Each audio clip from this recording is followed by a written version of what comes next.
Daniel Forner se incomoda. Um jogador de futebol, técnico ou qualquer outro atleta, como o técnico Felipão, teria DRT de ator para fazer comerciais? Aê, Forné, grande Daniel Forné, lá de Engenheiro Coelho, abraçaço pra você, meu amigo.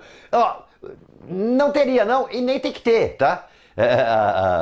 Esse regulamento, essa norma que exige que o ator tenha DRT para fazer o trabalho, é o ator. O Filipão, o Neymar, não são atores. E eles não estão ali como atores, eles estão como Filipão e como Neymar.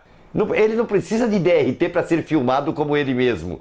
Não existe nenhuma lei que obrigue a isso. A área de comerciais é outro assunto, é outra coisa. Até mesmo numa novela, se puser o Filipão numa novela, mas sendo o Filipão, ele não tem que ter DRT para entrar na novela e dar um palpite para participar, dizer uma fala, só sendo o Filipão. Ele não está sendo um personagem, ele não está interpretando ninguém, ele não está ocupando o lugar de um outro ator. Não haveria um outro cara que iria lá para fazer o papel de Filipão no lugar dele, não. Só o Filipão pode ser o Filipão naquele momento. Não tem essa história de DRT, nem se fala sobre isso. Não há necessidade.